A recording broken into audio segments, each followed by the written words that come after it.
Now, so, for those of you who've been watching along and paying attention to these descriptions for these characters, I've noticed a little something. Hades. That he has silver hair. Why does Hades have silver hair? Because when I watched the Disney movie as a wee bab, and when I played Kingdom Hearts, Hades had blue flaming hair. And it seems like a bit of a detail that, you know, wouldn't normally get left out. However, it has come to my attention that the cover of this book might not be, well, it's the most well-known cover of the book, at least from what I've seen, but there exists another cover of the book that'll answer all of your questions about these characters. Because currently, the cover I'm looking at is pretty much just a black cover with the title with blue flames on it. However, allow me to show you what the title was, or should be. Now, if you're wondering why it's so fucking small, I task you with trying to find a higher quality version of this image somewhere online. It doesn't exist. Alright? So here we are. Hercules on the left, Meg in the middle, and good old Hades on the right. Something seemed a little weird about Hades, doesn't it? Buttoning, I tried my best to try and find a better quality image, but this is the only one I could find.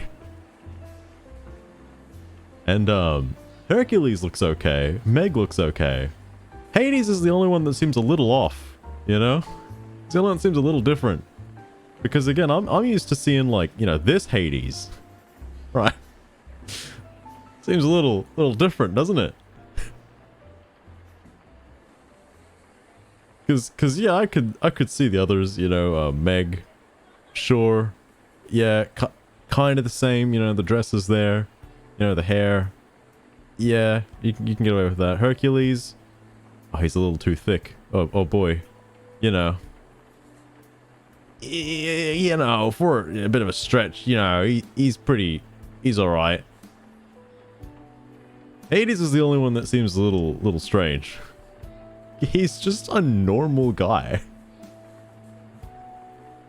I will say though, he oozes like dad energy. Like, Hades on this book cover looks like he'd make a good dad. I don't know about his description in the book, of course, but from this image, okay, from this, just on the image alone, without any context of what's in the book, alright. Anyway, I'll keep the book over here for now so you guys know what I'm actually fucking reading.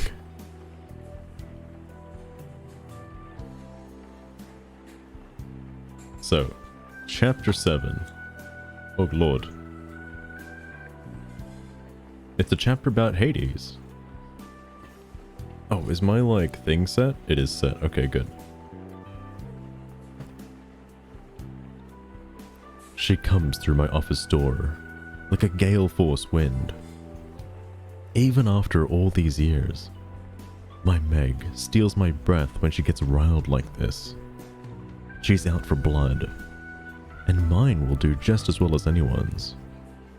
We both know it won't happen, that I never yield, but Meg never hesitates to charge into the battleground when she's decided it's worth her while. She's decided it now, for him. I study her as I sip my scotch. She looks as divine as always in her carefully tailored suit and sky-high heels. Her hair is mused, and I know she's been to see Hercules. A tiny flame of jealousy flares, but I'm not interested in feeding it. Meg may be mine in every way that matters, but she's not built for monogamy. You know, I actually don't know what that word means. I've seen it before. Anyway, begrudging her, that is like begrudging a falcon its need for the sky. After all, I brought Hercules here for her, at least in part. Meg narrows her eyes. You played him. She breaks the silence first. Point to me. Wait, what? Point to me. Oh, point to me. Oh, he's playing a game. I played him. Fuck if it doesn't feel good to finally be putting the plan into motion. Decades worth of anger with no outlet, no recourse, and the method of my revenge walks right into my web, like a lamb to the slaughter. Whether or not Hercules is guilty makes no difference to me. Oh, hang on, shit, let me get the characters on screen, fuck.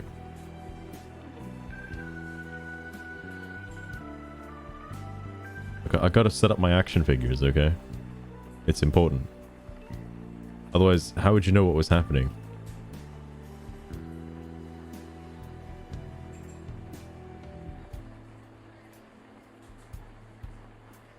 There we go. It's your boys. Again, not that Hades, but a different Hades, but, you know, for proof of concept. Anyway. Whether or not Hercules is guilty makes no difference to me. Neither does his knowledge, or lack thereof, when it comes to his father's sins. How does this Hades know of Zeus? I thought he said he had no connection to Olympus. Alright. Thinking of Zeus has me tightening my grip on my glass. So how does he know Zeus? Moving on. Some things don't go away with time, and my rage at the man is a live thing in my chest, snapping and snarling, and demanding payment in blood. Oh, that's what monogamy means. Oh, right, because the contrary to that is polygamy. I gotcha. Now the word makes sense.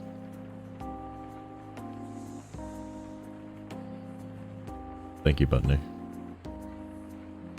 Meg clenches her fist. What happens when he realizes I'm not leaving? She froze, her blue eyes going wide. Wait a damn minute. Are you kicking me out? Is that what this is about? You need an upgrade? I straighten, and she instantly takes a wary step back. My Meg knows me well, but apparently not well enough. She's the most priceless thing in my life. The one person I could never replace. Not even if I searched all over the world. I knew she was unhappy, but for her trust to have broken down this far stalls my breath in my chest. I will reclaim our relationship. Hercules will help me, whether he realizes it or not. He's helping even now, lancing a wound that we've both spent years pretending didn't exist. I set my glass back on the table and meet her gaze. Strip. Damn it, Hades. I love the way her mouth forms my name, even in anger. I raise a single brow. Was my order unclear? She considers arguing. I can see the battle in her expression. It doesn't matter. We will have this conversation one way or another. If I have to pin her down and rip each piece of clothing off from her body, then I will. Meg finally reaches for the button of her jacket. No, sir. Your order wasn't unclear. What's weird is, I thought the deal was that, you know, Meg didn't have to do this anymore. I mean, like, okay, whatever. Alright, I'm sure it'll be clear soon enough. Unlike these orders right now. I can actually see her coming back to herself as she looses each piece of clothing. Meg may enjoy dominating, but with me, she's the perfect submissive. Not in a well-behaved sort of way. The term doesn't apply to her. But in the way she inspires me to step to the line every single time. I don't have to hold back with this woman, because she can take everything I give her. More, she loves it. Once she's undressed, I snap my fingers, and she drops to her knees, an instinctive response, and one she no doubt resents. I allow myself a moment to appreciate the picture she creates on her knees. All sharp angles and bottled up fury. Some days, I think she hates me more than she loves me. But she is one of the few constants in my life. We were made for each other.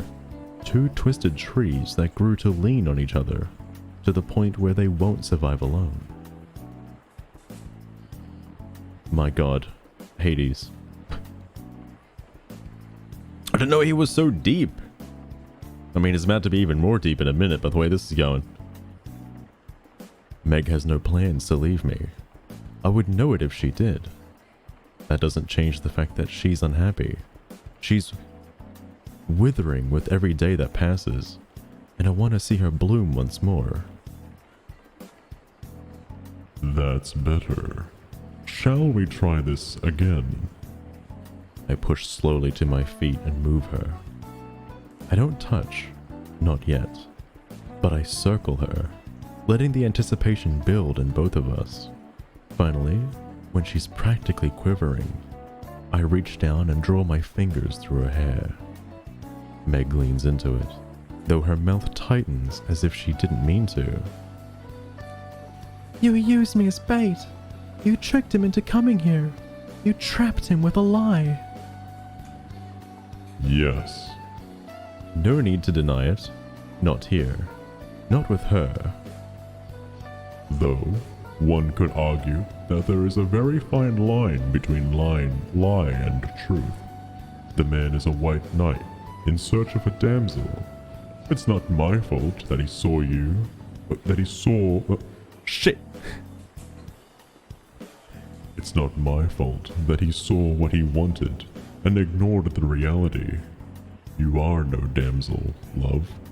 You never were. I wind her hair slowly around my fist, increasing the tension as I force her head back. So beautiful, my Meg.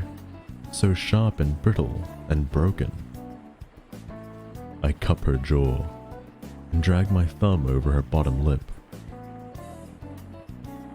He doesn't see you, love. Not like I do. A slip that I have no reason to be jealous. Meg is mine. Hercules is as well, though he isn't aware enough to realize it. Not yet. She blinks up at me, vulnerability crawling through her eyes for one breathless moment before she shuts it down and her walls go back up. Hades! Sir! She swallows. I can feel the movement against my palm where it rests on her throat. A reminder of who truly owns her. She presses her lips together and then seems to decide to continue questioning me. Why? I allow my lips to curve a little. It's not beyond me to yell and rage. But I learned a long time ago that soft words and gentle sentences inspire fear and obedience just as easily. More so in some cases. Meg sees and shivers in my grasp. I could tell her my plans. I could lay all the details out in a neat little row. But knowing her, she'll balk at the idea. Balk? Balk? Man, I'm learning a lot today. Balk at the idea of using Hercules, both to heal our relationship and to construct my revenge. No, there's plenty of time for pure honesty later, once we've come out the other side. I speak softly. I don't want you to fuck him again. Anything else is up to your discretion, but not that. Not yet. Not until it serves my purpose. She frowns, as if I can see the conflict written all over her body. I don't want to fuck him. Yes, love, you do. And you can, but not yet. I give her bottom lip another slow stroke. Do you think I'd deny you anything, Meg? You want him. I'll give him to you. The line between her brows deepens. You didn't do this for me. It stings a little. Her lack of faith in me. It's nothing more than I deserve, but after 10 years together, no use in following that thought any deeper.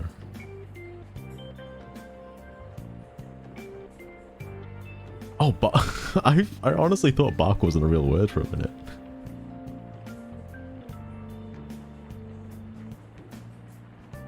Man, see, this is why, like, during any English essays or stuff, I'd always just write out the whole, like, I didn't know there were words for these things.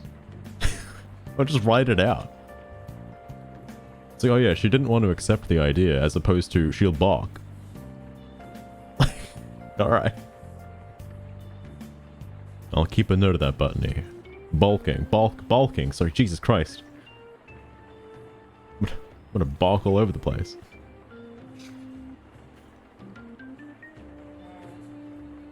Hang on. Okay, no, I guess bulk can be a verb. If you're hesitating, you're bulking. Interesting. Anyway. Why? She finally asks. Because, love, we're going to seduce him together. And in doing so, we're going to bring all of Olympus to its knees. Holy shit, all of Olympus? So there's a lot of chapters left. If I start seeing other Greek gods involved into this, like if Hermes starts popping up, if Poseidon is in here somewhere, oh man. I'm gonna get the whole the whole posse of Olympus in here. Oh, that'd be wild. There's no way that's gonna happen. I don't believe that's gonna happen, but that would be wild. Anyway, back to Hercules, chapter 8. This isn't going at all how I expected. I spend the rest of the day looking at this mess from 1,000 different angles, and there's no getting around the truth. I fucked up. I'm just as much of a fucking idiot as Meg accused me of being. I let my desire to protect her get the best of me. After what happened in Olympus, what happened in Olympus? Hercules, what happened in Olympus? I should know better. Protecting people only leads to trouble, and in the end, I don't make a single goddamn difference. I can't seem to help myself though. Not before with Letter, not now with Meg. The path seemed so clear before, but by the time someone knocks at my door, I'm a bundle of nerves. I have no idea what I really signed on for. Fucking Hades, sure. Something that I shouldn't want. But there's no denying the anticipation that zings through my veins. He's nothing like the guys I messed around with in high school and college. He's got an edge about him that says he wants to hurt me. I'm afraid I'm going to like it. I opened the door to find a cute, curvy blonde standing there. She's wearing a short skirt and a cropped lace top. A cropped lace top thing. And I blush at the sight of her pale pink nipples showing through. Hercules, eyes forward, man. In the second it takes to pull my gaze up to her face, she started laughing at me. She props a hand on her generous hip and smirks. Oh, this is Tink, I think. Oh, God, you precious. Oh, actually, hang on. Oh, I should just do that instead. God, you precious. They're going to eat you up with a spoon. She turns and starts away. I remember the voice I did for Tink before, but that's because, like, she was unnamed beforehand, and now I know who she is, so a voice change. She turns and starts away, which leaves me scrambling to shut my door behind me and keep up. I finally catch her right before she hits the elevator. She's fast for such a little thing. I'm Hercules. I'm a well. She punches the button and gives me another look, finally settling on my jeans. First up is wardrobe. That will not do. I follow her into the elevator, feeling like a kid tagging behind an adult. What's your... Oh, shit. God, actually, these two voices are kind of similar. Shit, why'd I do this? What's your name? She sighs, like an intrusive question. Twink. I'm handling your training because obviously I've pushed off the big guy in the recent weeks. You mean Hades? I mean Hades. The elevator slides to a stop, and she leads the way down to the hall. Leads the way down the hall, through a door into another smaller hall. Tink doesn't wait for me to gawk. She just opens yet another door and strides through. Inside is the largest closet I've ever seen. Or maybe it's a store. I honestly can't tell as she moves to the right side and starts sifting through the racks. She shoots me another look and frowns. Take off your clothes. I'm sorry? I can usually eyeball measurements, but the baggy t-shirt is throwing me off. She made a vague motion. Strip. We don't have a ton of time, so save the bashful version act for the customers. Customers? Somehow in all of this, it never occurred to me that I'd be dealing with customers. I'd braced for Hades, had prepared myself as much as I was reasonably possible. Nothing could prepare me for this. I'm not sleeping with people. Tink pauses and gives me a long look. Whatever she must see on my face makes her sigh. Wow, we're really our baby. Look, Hades isn't a pimp. I mean, I guess technically he could qualify, since some of us like to fuck the customers. But, oh shit, wait, this is her saying this. Wow, we're really our baby. Look, Hades isn't a pimp, but I guess technically we could qualify since some of us like to fuck the customers. But it's not part of the contract. Submissions or domination, depending on the teams, but not fucking. It's like she's speaking a different language. Yeah, what the fuck is that, Uwu? What the fuck is she speaking? I don't understand. She mutters something about hazard pay, and comes to stand before me. She's so short. She barely hits my chest, but that doesn't make her presence any less intense. Tink taps my chest. Do it. There's enough snap in her voice that I obey. Without thinking, pulling my shirt over my head with one hand, she snatches the fabric from my hand and tosses it to the side. The thing you just did now. How you felt so right in obeying me. That's submission. I know what submission is. I'm not an idiot. No matter what she obviously thinks. I know what Hades is too. King of the underworld. Someone with his hands in all the right pockets.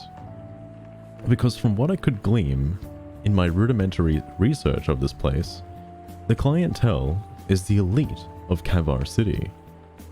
They're what the 13 are back at Olympus, powerful and rich beyond measure, with total lack of morality.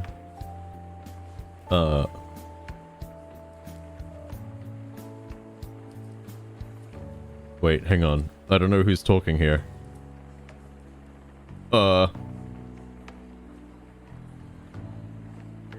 Okay. Then why are we having this conversation? I try to articulate the strange feeling inside me. When I made the deal, he acted like he now owns me. If you made the deal with him, then he does own Ubu. That's what I thought. Then why? I motion up the room. Understanding flares as she rolls her eyes. Hades doesn't fuck anyone but Moyag. I mean, she does things with others sometimes. And he enjoys watching. But that's because Ubu sold herself to him. It doesn't mean he's going to make you his sex slave or something. Sorry, it's hard to read lines like that in a voice like that. Except that's exactly what Hades implied when we sealed our deal with a kiss. I barely managed to keep myself from asking how Twink sealed her deal. It's none of my business, and she obviously doesn't like me that much already. So, we all just work in the club? Pretty much. She moves back to the racks and pulls out a pair of shorts. Those should work. Put them on. This time, I don't bother to argue. I'm obviously not going to get much in the way of explanation, and I gave my word to Hades.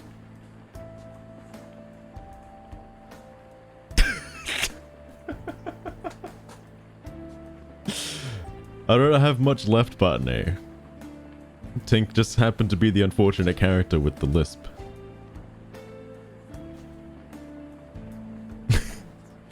Surely Tink doesn't have that many voiced lines, right? Surely not.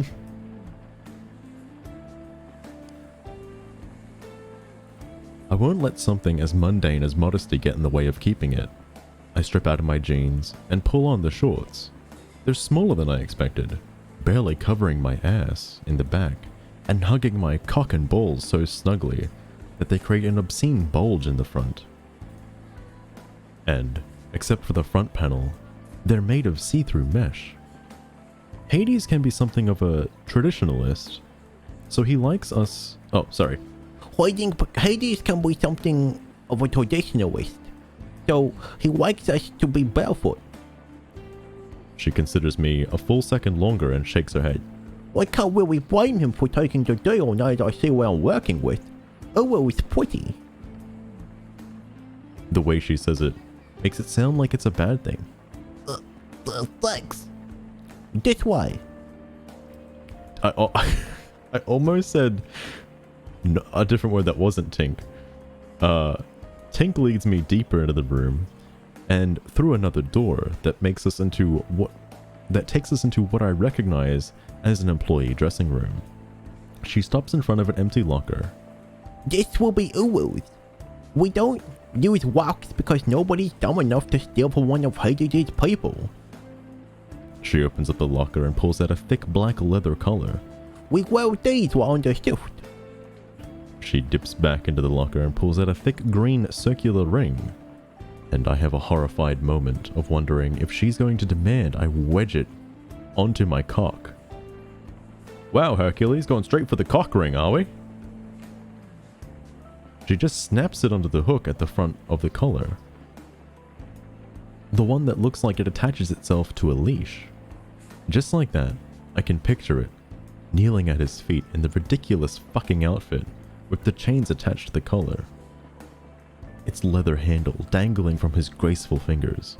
My gut goes tight, and I have to fight not to physically respond. It doesn't seem to matter. Tink sees it. She gives me a sad little smile. Welcome to the underworld. When she drags me along to training, in the next few hours I get a crash course in BDSM. Okay, please elaborate a little further. What do you mean a crash course in BDSM? I'm sorry, how quick is this crash course? There's a lot to go over here, Hercules. Submissives, safe words, and what exactly is expected of me working here.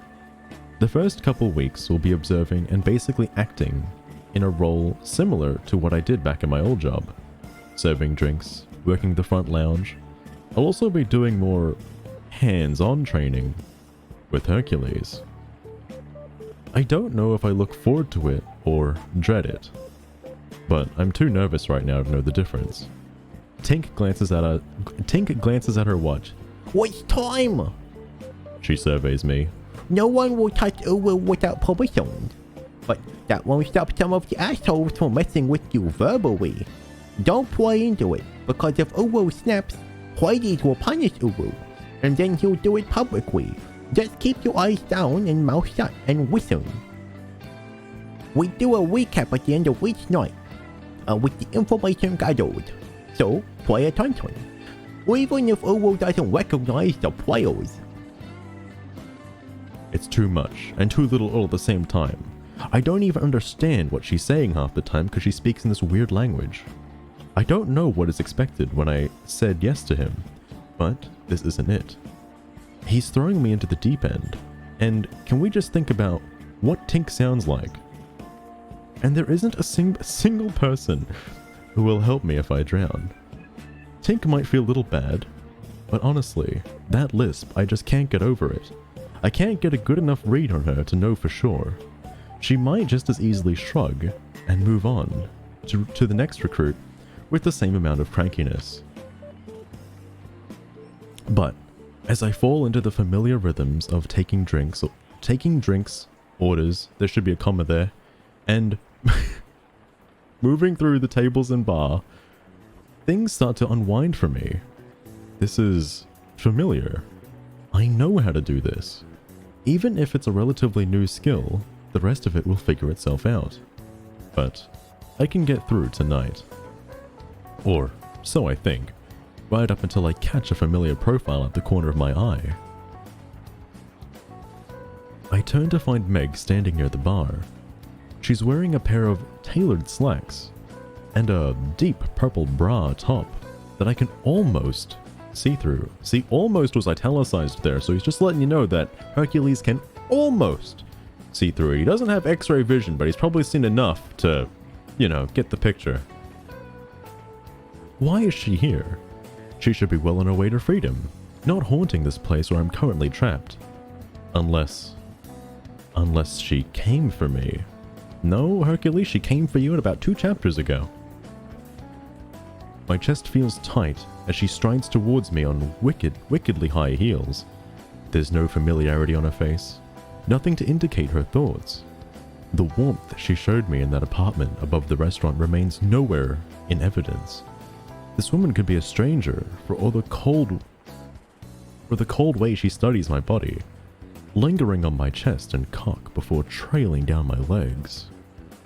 Okay.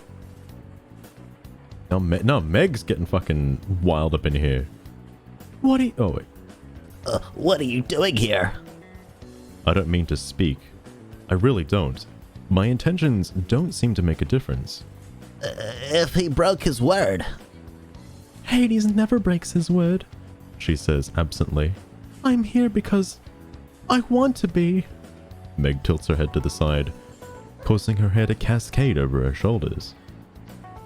I want to run my fingers through it, to tug her face up to meet mine, but I know better. I still have to clench my fist at my side to keep myself from doing it. He wants to see you. She turns and walks away, leaving me to follow her footsteps. As I do, confusion hardens to something significantly uglier. Uglier. Fucking... God. Sorry, the smut is getting to me now. I'm here because I want to be. She does whatever she wants to. No one is forcing her into anything. That's what her words translate to. Before, in my new suit, and here on the floor, several truths settle over me, each a jagged shard in my throat. Hades isn't forcing Meg to do anything. He didn't force her to fuck me. He didn't force her to her knees. He isn't keeping her like some princess trapped in a tower. You're Rapunzel? She consented to the entire thing. Even if she didn't, then my deal would have set her free, and she wouldn't be walking through the lounge like a queen moving through her subjects. He played me. Meg played me. By the time she leads me through a tall set of doors into the monochromatic grey office, I'm furious. I stop just inside the door. You screwed me over. I didn't even know you were here until you already made the deal. She keeps walking, moving to stand at the shoulders of a man sitting at the desk. Hades steeples his fingers and watches me with deep and dark eyes, behind the black frames of his glasses. Again, not the same Hercules as what's on screen. I also just realized Hercules is here. How's it going, Hercules? Forgot, I should have put him up there when his chapter started. Sorry, I gotta move my action figures around. Hang on, I forgot.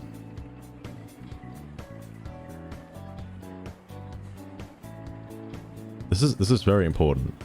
How else are you supposed to get immersed into the book? Okay. We can move on. Shit, where the hell was I up to? Oh yeah. He's wearing his customary black on black suit, and I hate that I can't respond to him. To them. He leans forward, as if only casually interested in this conversation. What was his... Oh, right. Are you going to back on your word? Why should I? You went back on war. Why shouldn't I? You went back on yours. Did I? He still sounds so fucking distant. I can't stand it. Why are there just like these constant like swears? Like he doesn't have to swear in his own head. He can say the word fire truck. It's okay. He glances at Meg. I gave my word that you wouldn't do anything you didn't want to, love. Her mouth twists, but she smooths out her expression almost immediately. I have my safe word for a reason. I don't respect many rules, but that one is sacred. Now Haiti focuses all of his indomitable will on me. Time for you to pick a safe word, little Hercules. Little Hercules. As if I'm not several inches taller and 5 pages wider than Hades. And significantly heavier than his slim frame. However, it doesn't matter. Even across the room, even so furious and portrayed that I can barely draw breath, I have to fight, not to hit my knees for him. I want to tell him to fuck off, that I didn't sign up for this, that I never would have given him this power over me if I wasn't stupidly playing hero for a woman who wasn't interested in being saved. In the end, all of my assumptions don't matter. I gave my word, I'll keep it. What was the safe word? Oh, sorry, I glanced ahead and I saw what the word was. It's a good one. My honor is the only thing I have left, and I can't let something stupid as my own mistake get in the way of it. If that were an option, I'd still be enjoying my pampered life back in Olympus. I've already turned my back on so much. Why not turn my back on my fire trucking freedom too? I'm probably gonna start censoring some of the swears, alright? Just saying. Just saying. Olympus. I grind out. It's as good as a safe word as anything. Good boy. He pushes slowly to his feet. Then we can begin. What? That shakes me out of my anger. But I'm in the middle of my shift, and you know, like I gotta clock out first and everything. Otherwise, you'll have to pay me overtime, and I don't want to be an inconvenience for you, Hades. He didn't say that. I'm just ad-libbing. Tink can manage without you. He moves around the desk and toward the couch situated on the left side of the room. Meg. She follows him, and with each step she loses some of the dominance that drew me to her in the first place, shedding it like a second skin until she's a single step behind him, with her eyes downcast. It's the exact same transformation I witnessed in that apartment after Hades showed up. Well, after Hades showed up. But I have a term for it now. Switch. What a bold term you got there, Hercules. Both dominant and submissive, all wrapped up in a package, I still desire, even though I know better by now. You're overdressed, love. That's all it takes, and she kicks off her heels and slips out of her pants, leaving her in only the cropped bustier. I know that that's not how you say that, I think it's like brassiere? No, that's not right. You know, her top. And a lace thong. Hades merely raises his brows, and Meg rolls her eyes and strips the rest of the way down. Not a hint of shyness in the fact that she's standing naked before us. But did I really expect there to be? Show him how it's done. That was correct. It is bustier? Or bustier. I don't know what particular item of clothing this is, if I'm being honest, and yes, my virginity is showing. I don't I don't know women's clothing very well, so I'm not sure what bustier actually is. I'm assuming it's the bra she was wearing, or type of bra that she was wearing. Because I think brassiere is the, like, it's the thing people in the 1970s wore that, like, went around your whole chest. Anyway, moving on. She gracefully sinks to her knees, her back perfectly straight, and her lower eyes, and lowers her eyes. She's so beautiful, it takes my breath away. I don't get much time to enjoy the view, because Hades steps in front of her and gives me a look like he can divine my thoughts right out of my head. Your turn. I hesitantly reach for my shorts, but he shakes his head. Keep them on for now. Consider this your first lesson. I'm nowhere near as graceful as Meg. My body feels strange inside my skin as I lower myself to my knees and reluctantly bow my head. I don't expect his gentle touch at the back of my neck, and I can't stop my flinch. Hades chuckles as if he enjoys my response. This won't work if you don't watch, little Hercules. The show is just for you. I know it's a trap. I'm not a fucking idiot. Oh, sorry, I'm not a fire trucking idiot. Jeez, didn't catch myself with that one. Though, at this point, all evidence of my actions says otherwise. I still lift up my head and watch him circle Meg. She doesn't look up, doesn't flinch when he bestows the same touch along the back of her neck that he did to me. She simply sits there, the very picture of a perfect submissive. I have the strangest desire to see her with a whip in her hand and cruelty in those blue eyes. Hades pulls a necklace from his pocket. Not a necklace, a collar. It's a gorgeous piece of work, weathered black leather with diamonds sewn into it to look like the night sky. An oversized buckle rests at the back of her neck to keep it in place. Do you know how to keep a woman like Meg happy, little Hercules? Yes, this is definitely a trap.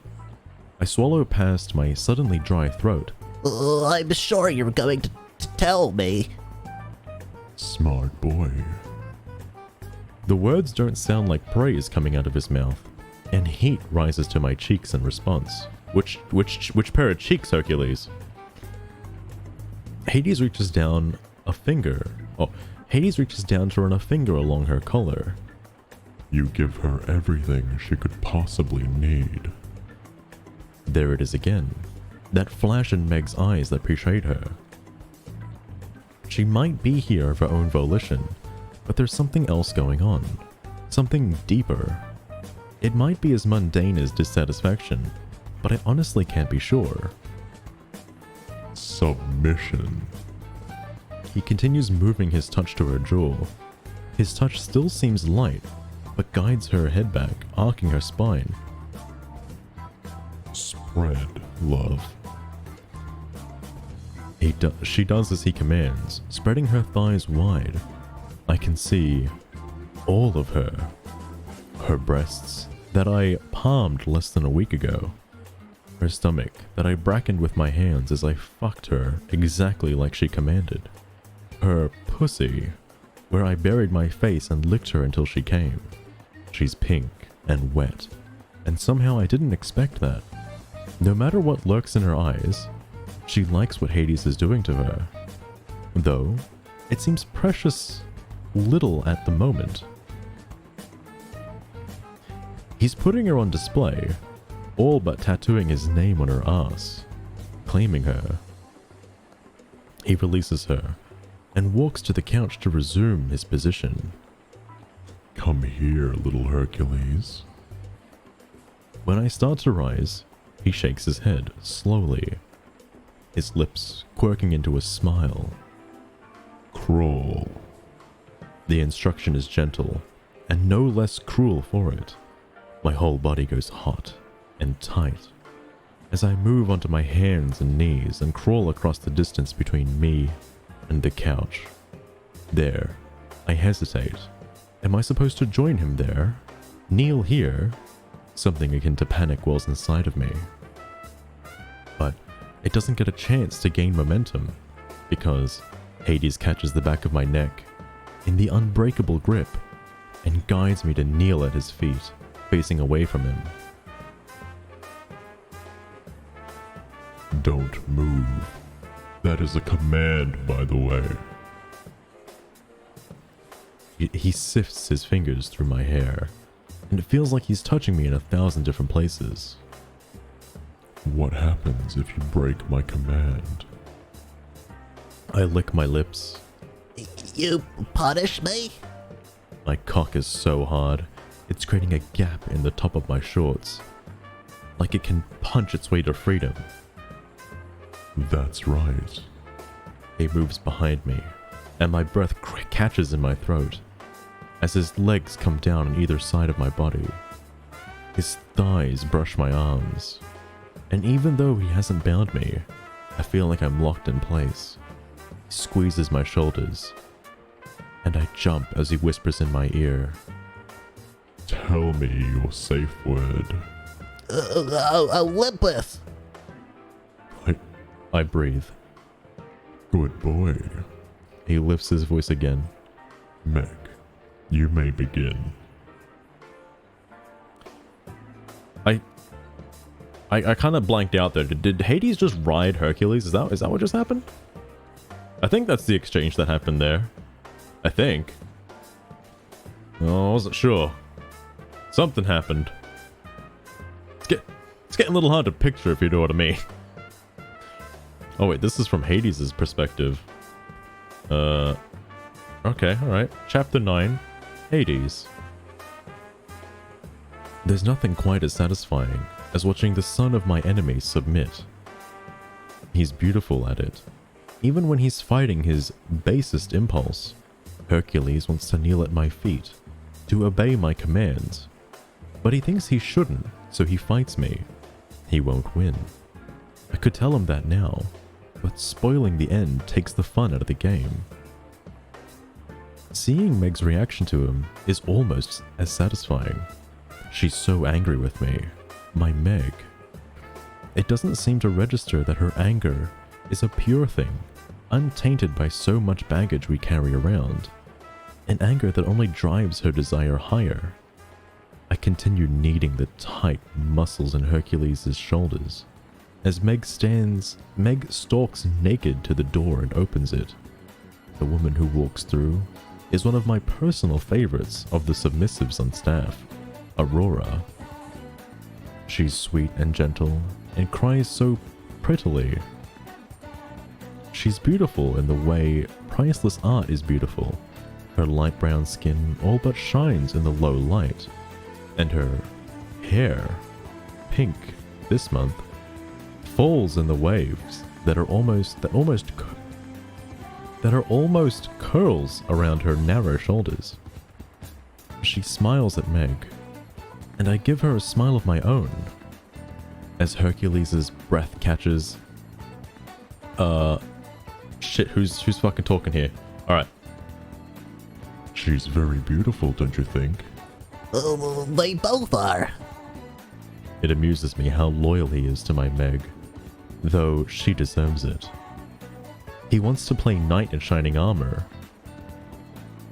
To her princess in distress. And he hasn't quite realized that he's as much dragon as I am. What's he dragon? I was about to follow that up with, I'm sure he's dragging those balls around. But anyway, more so in certain situations. Meg takes Aurora's... You're gonna put a plural on her name? Aurora's. Meg takes the other woman's hand and leads her father into the room until they stop in front of the chair directly across from us. It's just high enough to bend someone over, if you want to fire truck them. And Hercules and I are low enough that we won't miss any details. He won't miss any details. Meg looks at me and I'm sorry. I want to explain what this word is. Because I'm assuming... This is what I think the sentence is. Meg looks at me and asks, "May I, sir?" That's what I assume the word is. I'm looking at this and it says askins. I'm looking that up right now. Hold on. You bullshitting me. Askins is not a word. I've heard a lot of fucking words tonight. I'm looking this one up. Hold on. Askins. Fucking Christ, man. If this is a word, I'm gonna fucking buy a dictionary tomorrow.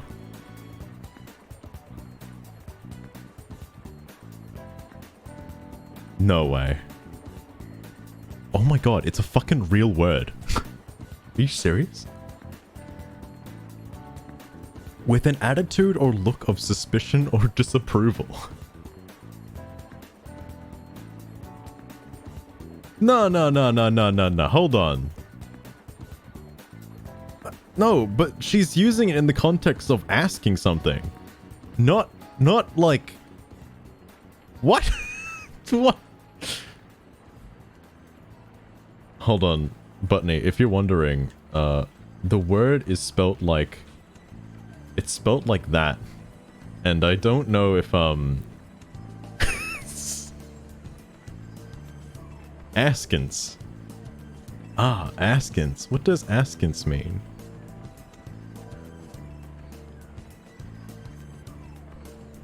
Because I think... Here's what I think it's supposed to say. Meg looks at me and asks. That's what I think it's supposed to say. Not Meg looks at me, askins, may I, sir?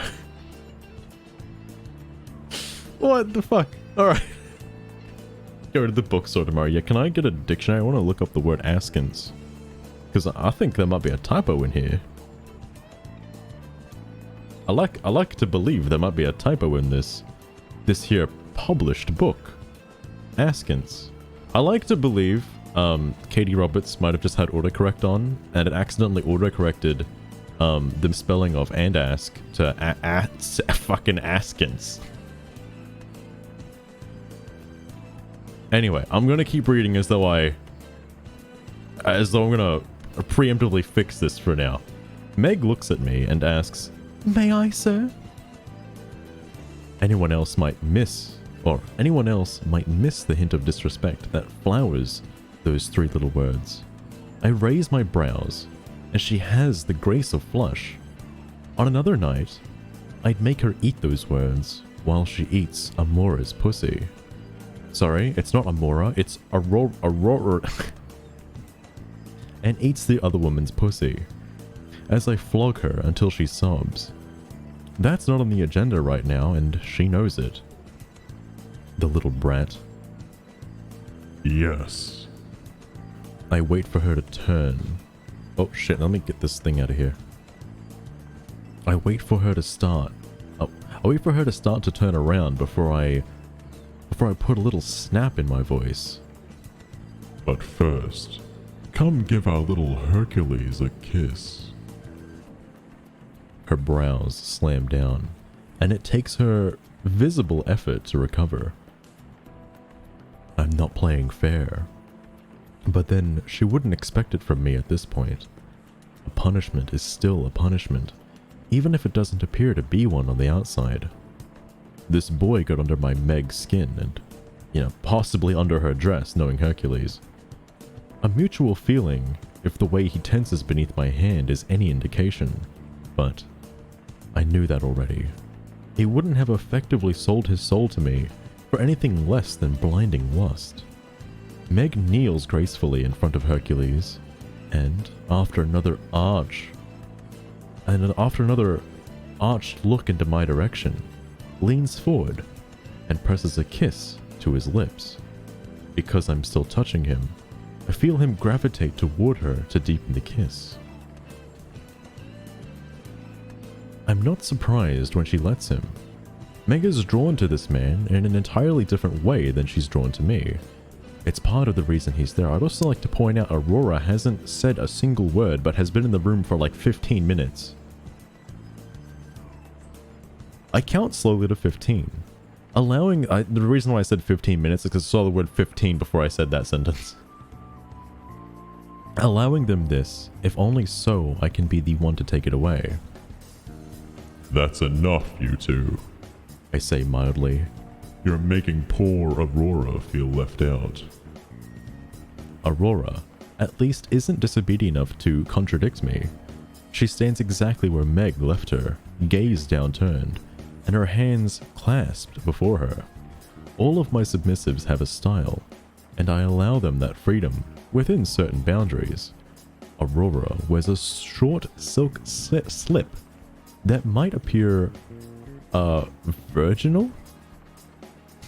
I don't think I want to know what virginal means, but I can probably make a good assumption of what it means.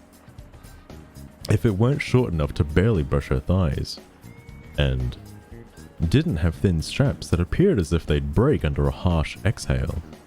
The dominants who contradict with her eat that sort of thing up. And she's sort of one of my biggest moneymakers as a result.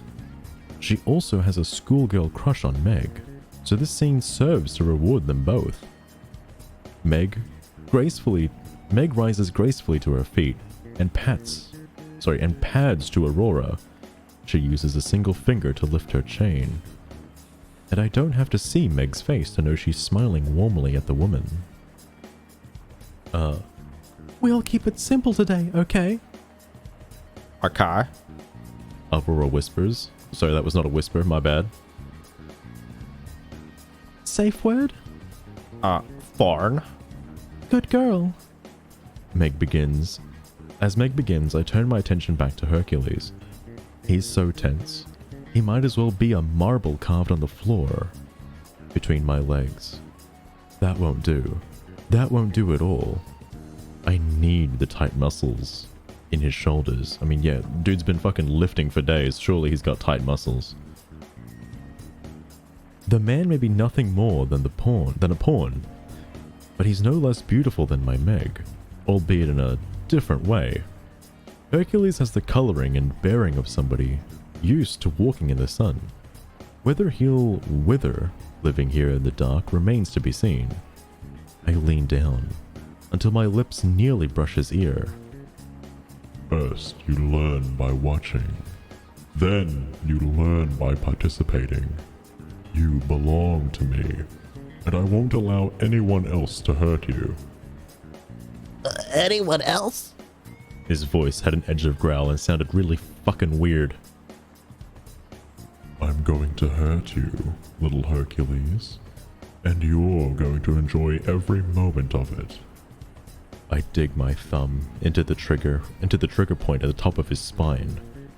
Surprisingly, there's a knot there, and I work it ruthlessly until it lets out a little pained sound. I exhale, carefully against his ear, enjoying the way it makes him shiver. Does he realize he's leaning back into my touch ever so slightly? I doubt it. Meg is a woman of varied tastes. She's also one of the best dominants working in the underworld. Aurora is one of the best submissives. While I spoke to Hercules, Meg guided Aurora to bend over the arm of the couch and brace her forearms on the cushion. She's a little shorter than Meg, so her toes barely touch the ground. Meg runs her hands up the other woman's legs, starting at her ankles and working her way up to her thighs. She slides Aurora's slip over her thighs, barely bearing her ass. Paddle or the flogger? Paddle plays. Good girl. Meg smiles as if we're not in the room. I've always loved watching her work like this. There's a reason why every single submissive in Kavar City will crawl over broken glass to her the second she crooks her finger. Hercules will be one of them. He already is, if the avid way he watches the scene unfold is any indication. Meg walks to the chest behind my desk and comes back with a wide wooden paddle. It could possibly break bones in the wrong hands, but she's a master of our craft. She gives it a few experimental swings, building the anticipation. Like, I imagine this is, this paddle is like the weapon of the gods, alright? And it's just so insanely powerful. Like, I also don't know if Aurora is another Disney character. I'm trying to, because they've mentioned Jasmine before. They've mentioned Jasmine, and I wonder if, like, I forget the name, Jafar? Like, if Jafar is actually, Jafar from the movie, or it's just some, like, random guy like Hades, completely unrelated to, flaming blue-haired Hades. Alright? And they mentioned Tink as well, so, like, I imagine Aurora is another, like, Disney character, but I don't know, like, what her name is or where she would be from, unless she's maybe an OC, I don't know. I murmur in Hercules' ear. Do you see the way Aurora's toes curl? I think I said it right there. Aurora's. Aurora's. Close enough. She wants that first strike. I glance down at Hercules' chest and allow myself a smile to find his cock standing at attention. Meg will warm her up with pain. And then, if she's a good little submissive, she'll allow her to come. How? I doubt Hercules realizes that he's voiced the question, but I answer anyway. Knowing my Meg. Oh shit, knowing my Meg.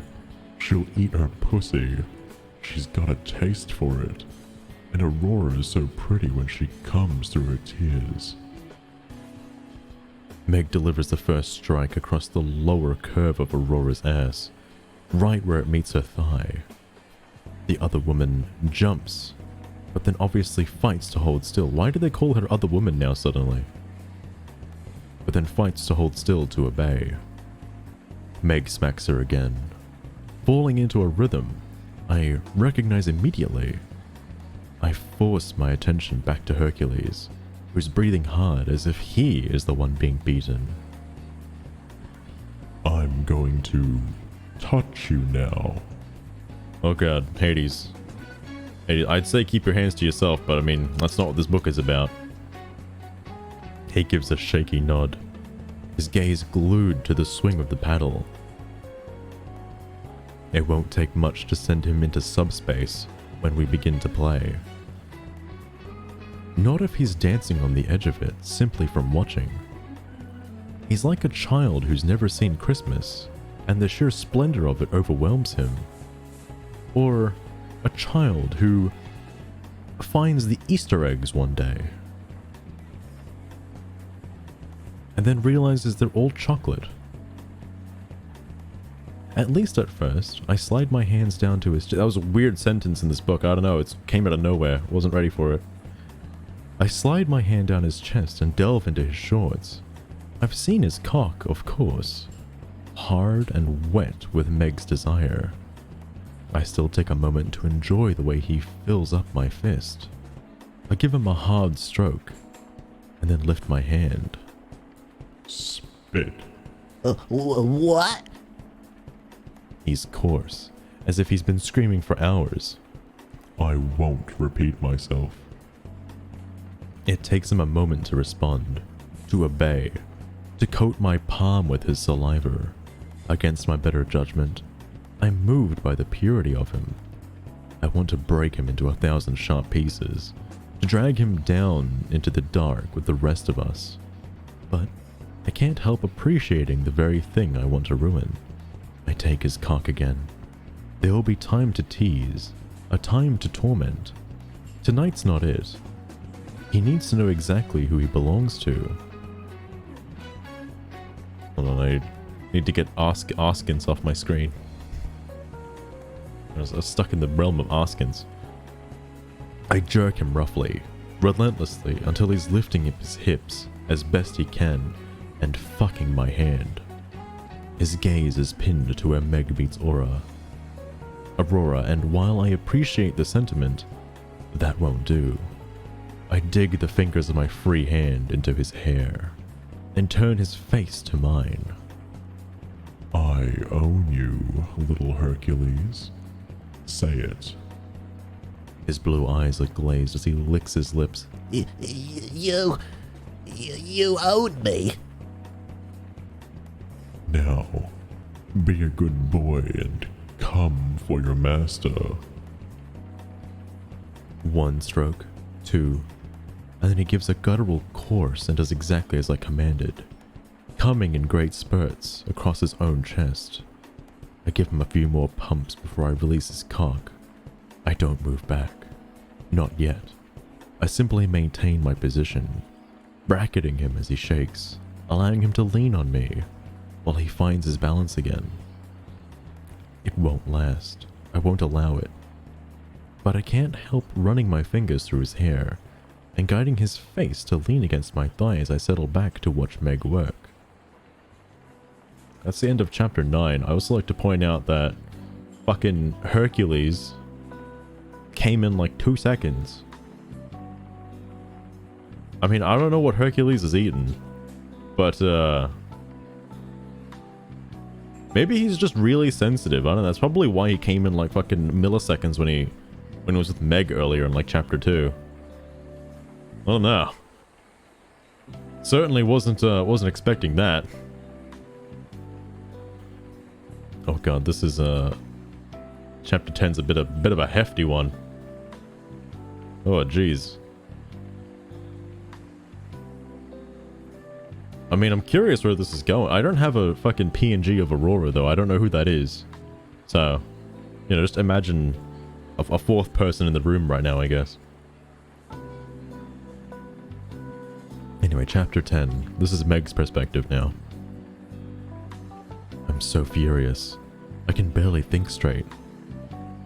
All my attention should be on Aurora, and Hades is sitting there, fire trucking around with Hercules within my line of sight. It feels like a punishment, before that's exactly what it is. Oh, because that's exactly what it is. He never comes at something from the front when he can flank the problem instead. Meg, you're using that word pretty liberally when, you know, Hercules just came a second ago. I don't know why I'm being punished for Hades' machinations. I obeyed his commands, every single one of them, even when I knew it would hurt Hercules to leave him kneel at Hades' side. I did it all, and yet I'm the one outside that little scene with my face pressed against the window. I toss the paddle to the ground. My headspace isn't right to keep up the pain play. I won't lose control. I won't allow myself to misstep like that.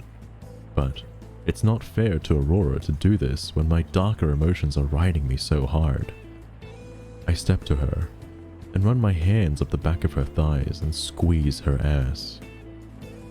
Even the shortened beating, she'll be a little bruised tomorrow, just like she adores. Spread. She eagerly spreads her legs, balancing on her toes. How is she positioned right now? I wasn't paying attention. I thought she was under the chair. Balancing on her toes. I press one hand against the small of her back and slip between her thighs. She's so wet. I soak my fingers as I explore her. You've pleased me, Aurora, and I'm in the kind of giving mood tonight. A lie, but it doesn't matter. She has nothing to do with the ugliness going on in my head.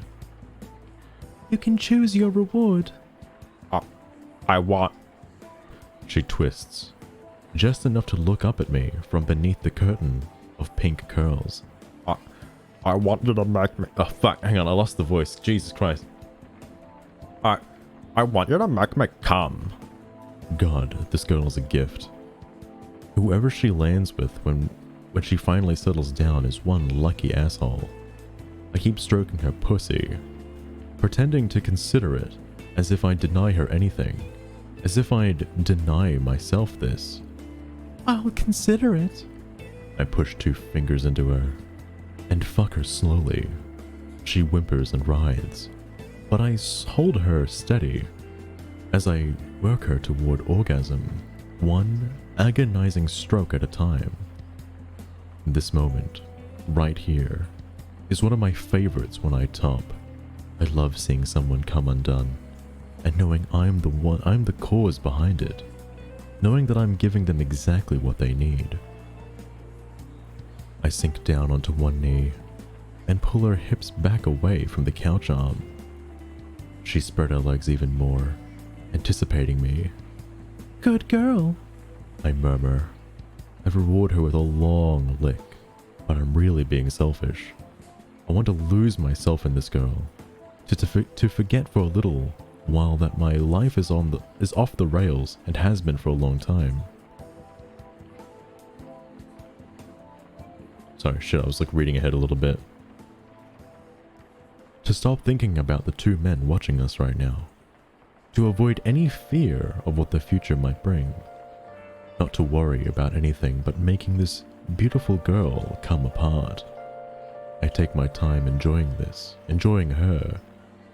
But even in the midst of all this, I'm still all too aware of the 2 men on the couch watching. Or are they even watching anymore? Have they gotten distracted with each other until they've completely forgotten I'm in the room?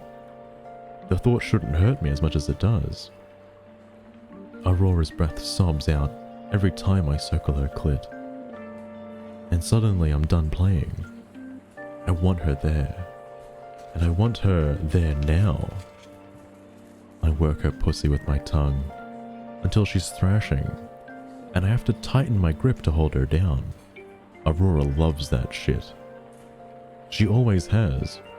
She comes with a breathless cry and rolls her hips, fire trucking my mouth as much as I'll allow. I bring her down gently and press one last kiss to her pussy before I rise up and help her off the chair. Should I start censoring the rest of the words too? I need like subtle replacements for these words. Like I could just replace ass with donkey or, you know, subsequent other words. And maybe, you know, the P word with like, you know, classy or something. We'll see. Actually, that one made me laugh, so I might do that. She's all sunshine and soft smiles. As I smooth her hair back from her face, I kiss her forehead. You did well. May I have my reward? I laugh, a little of my dark mood filtering away. It's impossible to be completely morose. Alright, where's fucking Google? I'm sorry, what the fuck is morose? Sullen and ill-tempered. Why not just say ill-tempered? Why gotta use the word morose?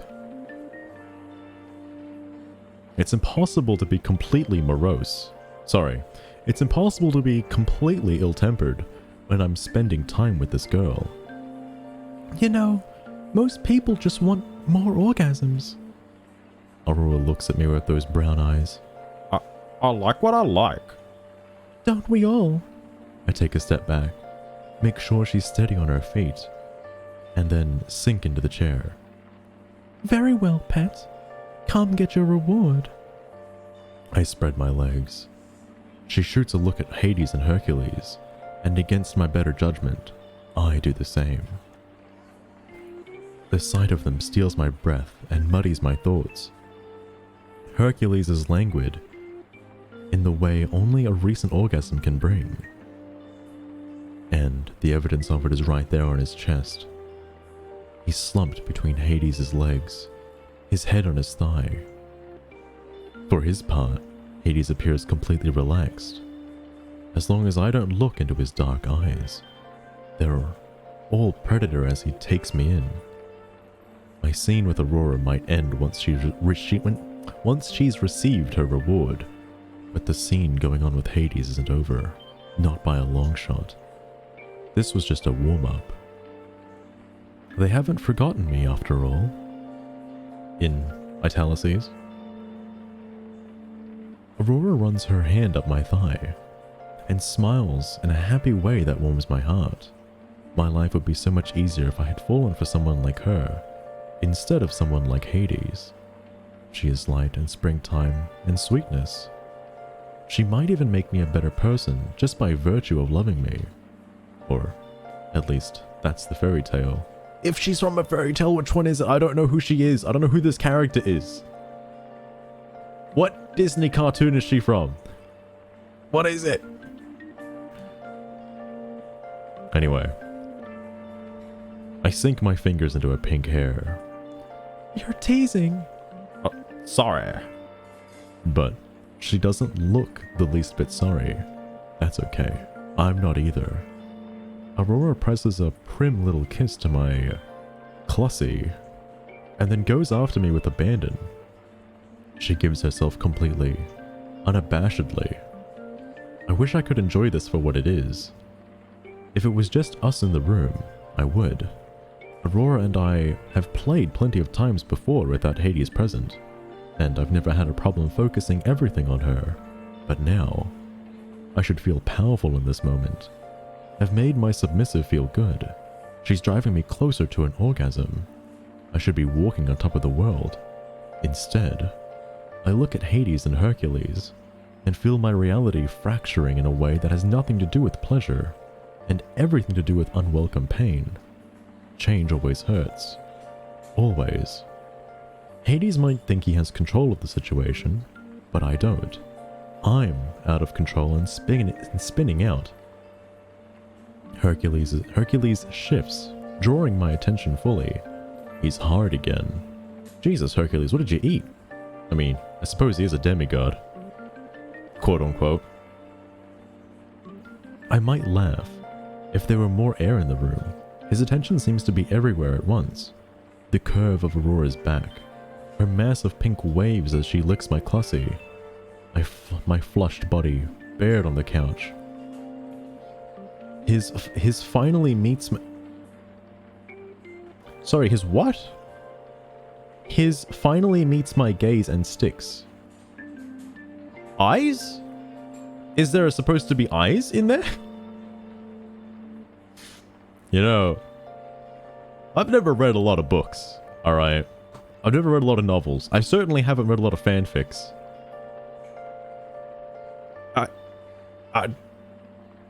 I feel like if there's a typo, it brings me out of the moment, you know? Anyway, his blank finally meets my gaze and sticks. Those blue eyes are wide and hot, and he looks like he's been led into hell and only now realizes there's no going back. Welcome. Plenty of suffering to go around. Aurora sucks my... Shit. Should I censor this one?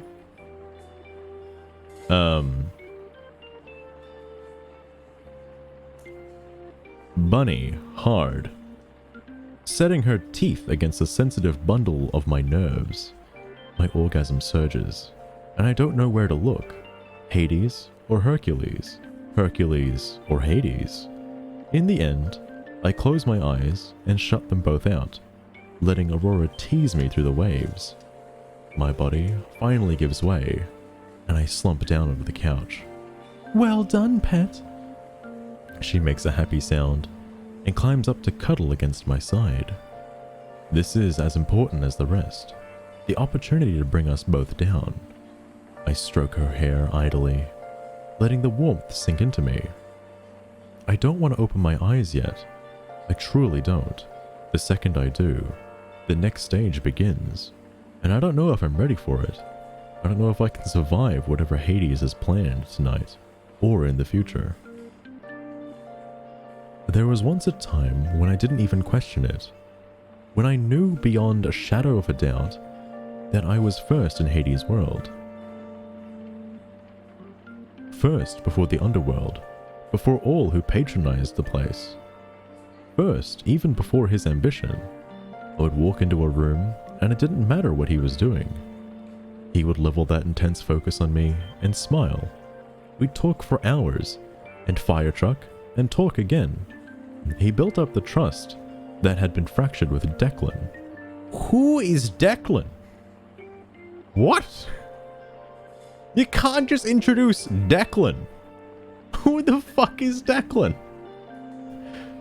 The asshole who convinced me to bargain myself away. Oh. So, what?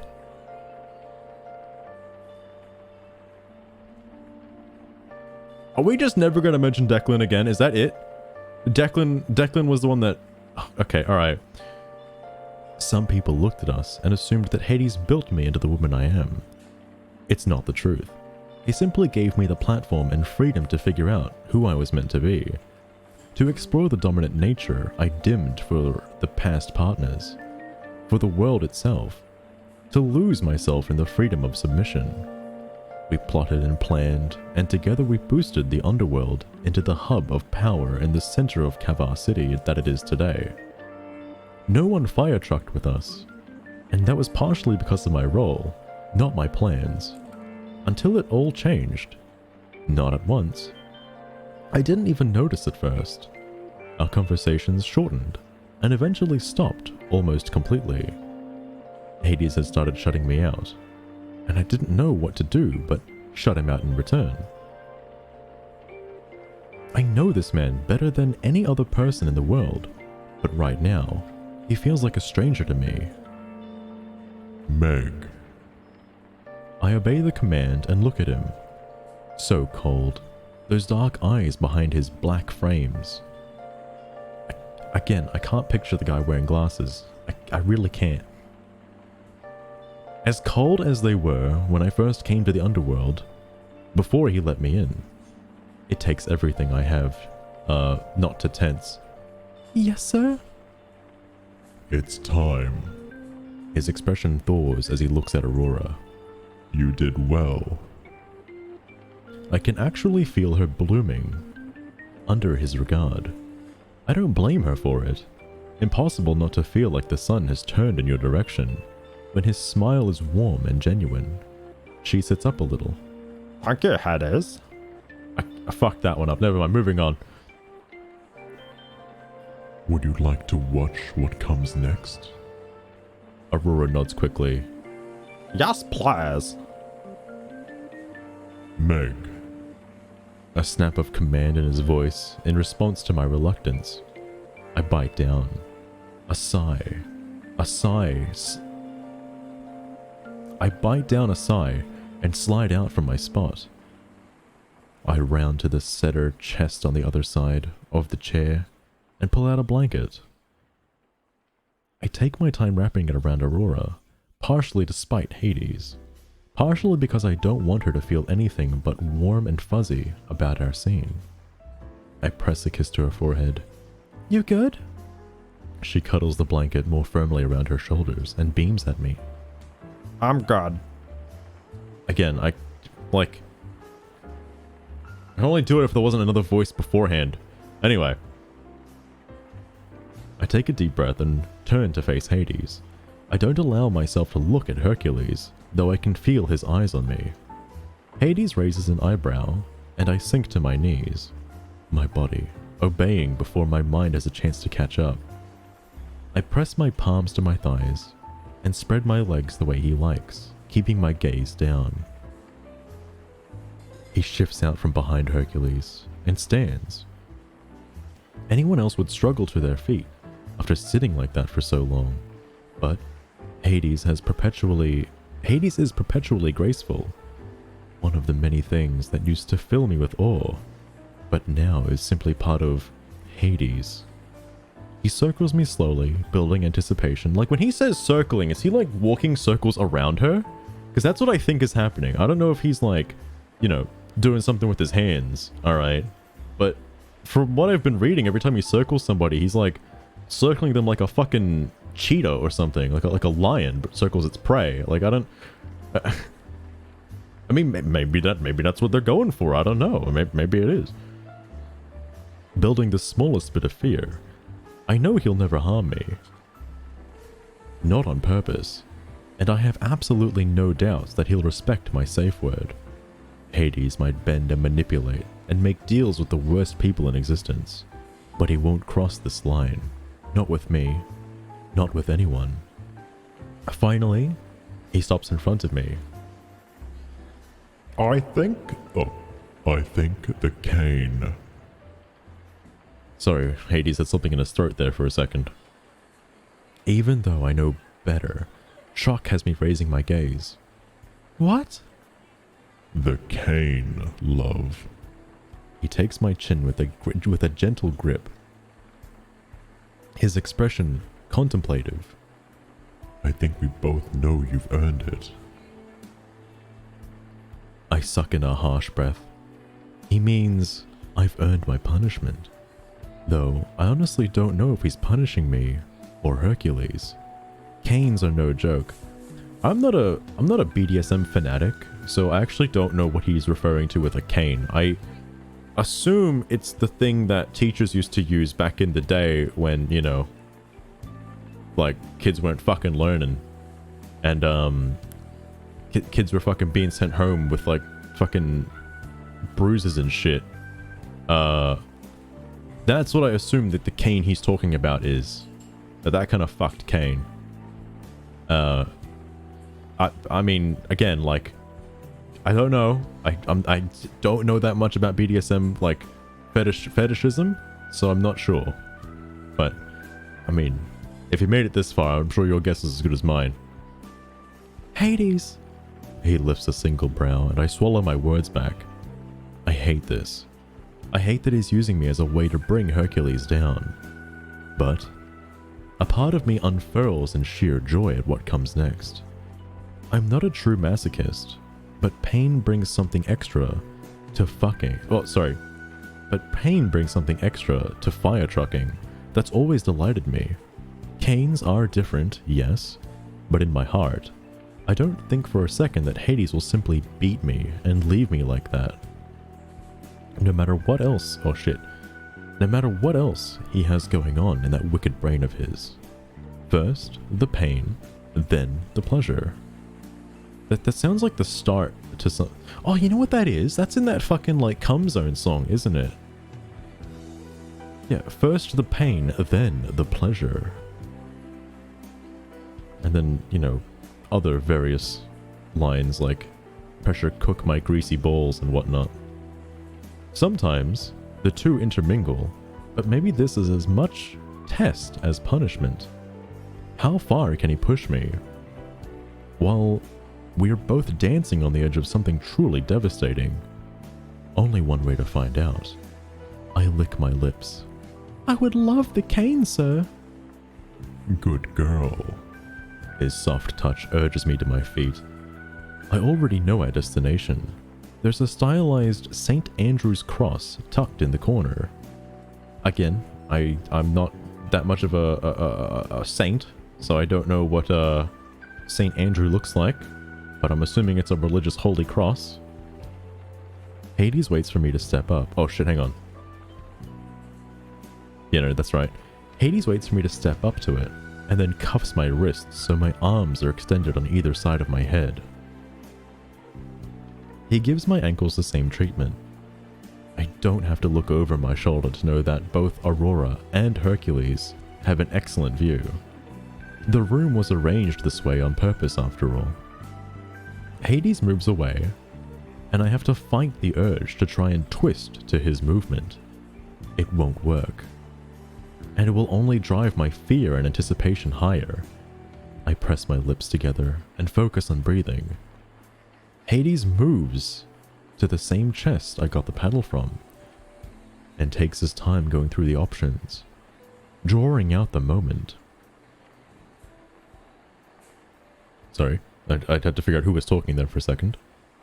There are 1,000 ways to beat a submissive little Hercules. You saw one with Meg and our lovely Aurora. A paddle gives a nice meaty smack. The delightful shock of pain. Floggers are a personal favorite of mine, as you'll find out soon. His voice drifts behind me, and I know he's pacing, probably fondling that fire-trucking cane while he does. Canes are something special. I'm going to strip our Meg's donkey. And you're going to sit there without moving, no matter how lovely her cries are. Do you understand? But Hercules sounds hoarse and worried. No, donkey, not horse. Donkey. Do you understand? Silence for a beat. 2. Finally, Hercules grinds out. I understand. Good. I jump as he smooths a hand down my spine. Your safe word, love? Cerberus. Always. Always reminding me that this is my choice. That I have an emergency exit if I need it. Some days, I thought this was going to be a backstory as to why she picked Cerberus as her safe word. Like, there's got to be some meaning there, right? You don't just pick fucking Cerberus and it's just like, you know. That's what it is now, I guess. Because Hercules makes sense, right? Because he's trying to remember of, you know, Olympus, okay? So he's, you know, Olympus rides up from home, you know. That's a safe word. Cerberus? Please explain, Meg. Why is it Cerberus? I don't understand. Surely that has something to do with something in the past. Surely. Alright? At least it's not fucking Declan. Who the hell is Declan, by the way? Like... Is he a demigod as well that I don't know about? I need to watch the movie. I don't know who Declan is. Anyway. Some days, I relish that power of knowing that I can put a stop to our play whenever I damn well want to. Some days, today, I wish he wouldn't remind me that this is as much my choice as it is his. I choose this. I choose him. I helped damn Hercules to a lifetime deal, whether I meant to or not. It doesn't matter. I didn't ask questions. I was too intent on playing the game of taking my pleasure out of it, to worry the consequences. You know what I miss? I miss the restaurant scene. Can we go back to that? Like, can we go back to Hercules fumbling with, like, a platter of dishes and, like, getting fucking harassed by, like, the people in the restaurant trying to deal with customer service and getting, like, drinks splashed on him and shit for being, like, a shit waiter? Where's that at? Sorry, I'm distracting from the main meat here. Hold on. Maybe Hades is right. Maybe I do deserve the cane tonight. I resent him more than a little in that moment, for knowing what I need even before I do. The only warning is the whistle of the cane before he lands his first strike. When did he grab the cane? The impact shocks my breath from my lungs, and for one weightless moment, there is no pain at all. That's how I know it will hurt. I inhale, and then the pain comes, washing my vision in red. Hades doesn't give me a chance to recover. He lands another strike, and another. Man, he's really good at bowling. And I know without a shadow of a doubt that he's stripping my donkey with perfect precision, marking me as his as effectively as he's tattooing his name there. I try to be silent, try to hold out, but I've never been able to before. Tonight isn't enough to magically change that. A whimper slips past my lips as he hits the curve where my donkey meets my thighs. Hades doesn't stop, doesn't relent, doesn't do anything but strike me again. As the next strike lands, I begin to beg. That's the end of the chapter.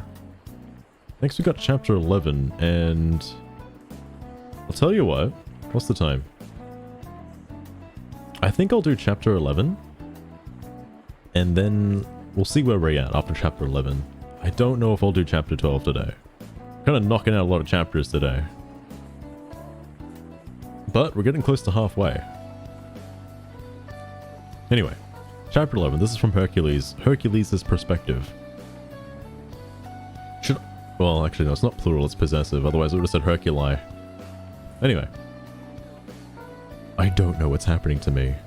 I watch Hades beat Meg with a long, thin cane, leaving a stripe of red welts down her pale donkey and down her thighs. And part of me wants to rush in there and rip him away from her. The other, more confusing part of me imagines what she's feeling, and I crave it, with a strength that leaves me breathless. The other woman, Aurora, moves from the chair to sit next to me on the floor. She gives me a happy sigh. I love to watch them. Them? This isn't something Hades is going to do to Meg. No, this is an intricate dance they're doing together. Meg's broken, her composure, and she shakes and writhes, but Hades never lets up, never hesitates. Now you're going to use the word hesitates. You're not going to use the other word from before. You're not going to balk. Hades isn't balking. Why can't Hades balk? Sorry, I got distracted by that and lost my position. Never strikes anywhere but exactly where he intends. He shifts, and I see the look of utter concentration on his face that has my chicken. Sorry, I should use the word rooster for this one. That has my rooster hardening to painful levels. He is entirely focused on Meg, and I think it's so hot. I can barely stand it. Okay, I think I've covered every possible, like, smutty word in this book that's going to come up now, so I think I'm fine. Although you could say the word clussy is pretty smutty, but people use that online all the time. He finishes halfway down her calves, and then drops the cane and runs her hands thoroughly over her newly wilted skin. A whimper turns into a throaty moan that makes my gut clench. But I can tell from the source, concern or desire, some combination of both, maybe. Up until this point, I have lived my life with clear lines, right and wrong, yes and no, what I like to do and what I don't. I feel like the moment I met Meg propelled me into this world of grey, where there are no boundaries aside from a safe word, where everything can be negotiated, and things that should be terrifying are actually sexy as hell. I don't know myself in this world. I don't have a clear path. I don't know what the fire truck I'm doing. Hades uncuffs Meg and keeps her steady as he guides her to turn around.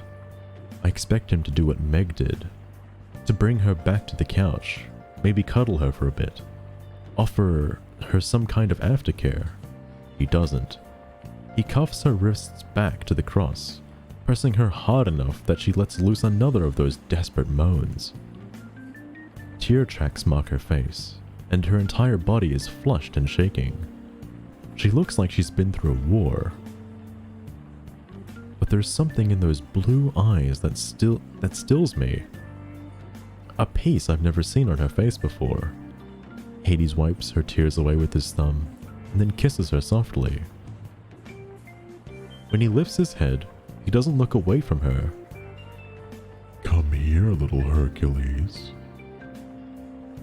It takes a long moment for it to penetrate that he's talking to me, and another long moment to climb to my feet and walk to him. I can't hide my giant rooster stand.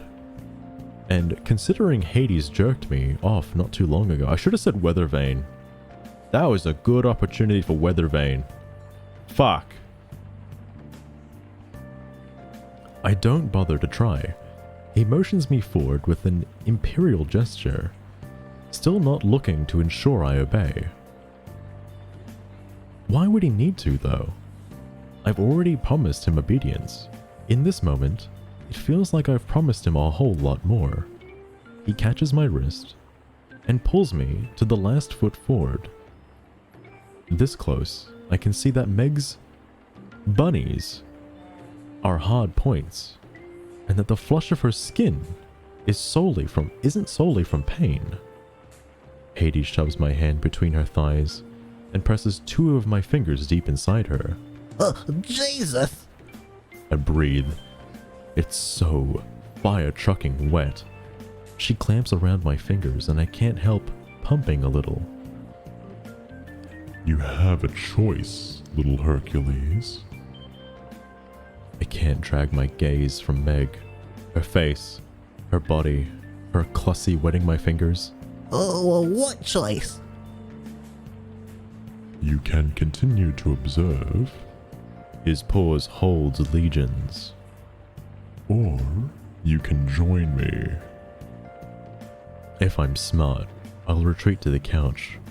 These are two masters. Well, these two are masters who have already proven that they won't hesitate to manipulate me further. To further whatever their endgame is. I'm in over my head. And there isn't a life raft in sight. I find myself nodding. I'll join. Just reading today? Yeah, just reading today. I have a plan, or I have plans tomorrow, so I need to get some sleep tonight. But contrary to Mega Man, I learned how to use the chip system. So I've been able to do advances finally. Thank God. Because that's the one thing I never knew how to do. I didn't know how to do the advances. Now I've got some advances up my sleeve, and also my chip inventory is perfect. Well, could be better if I had access to my old chips that I fucking got rid of, but it's fine. It's fine for now. But yeah, just reading the good old Hercules book tonight. Perfect. He strokes a possessive hand down my spine, stopping at the top of my shorts. On your knees. I have to stop finger fire trucking Meg to obey, and she makes a little keening sound that punches me right in the chest. I want more than anything in that moment to give her the orgasm that she's obviously aching for. Gaming total, there have been numerous ones. Believe it or not, I think there's only been 3 non-sex scenes so far, which was the restaurant at the very beginning, the walk up to Hades when fucking Hercules got to the underworld, and then the bit shortly after where fucking Hercules was trying to figure out like what the fuck to do. So, but now he's currently like fucking knee deep into some clussy, so we'll see. Shit, where the hell was I up to? I take a step forward, but Hades catches my shoulder. Obedience is the first rule. He moves to stand at my back, pressing his entire body against me. The feeling of him clothed while I'm standing naked makes every muscle clench. His voice in my ear only heightens the feverish desire in my blood. On your knees. Missed all of that? There are a lot of things that happened. A lot of things, but we're not even halfway through the book yet. How much else could there possibly be? There have been typos though tonight, which was fucking hilarious, because I didn't think a book that I'm holding in my hands would have typos in it. Anyway, from the best-selling author, by the way, USA's best today selling author, or was USA Today, that's it. Anyway, I slowly sink to my knees between them. Hades' hand is still clasped hard on my shoulder. I lick my lips and fight my impulse to lean in and lick her. Remind me of your safe word. His thumb brushes my neck. A touch I'm sure I've imagined. Olympus! I breathe. Don't move. He gives my shoulder one last squeeze, then his heat on my back is gone. I obey. I can't help but do exactly what he says. Some awareness has filtered back into Meg's gaze, and she watches me with the kind of anticipation that makes me have to fight, not to close the distance between us. I know it's interesting game because I haven't I'll be honest with you, I haven't read that many novels or books. But could you imagine getting Harry Potter and the Philosopher's Stone and there's a fucking typo in it? I don't know. It's just weird. I just thought that all books get proofread over and over and over again numerous times before they get published, so that they're flawless. But I don't know.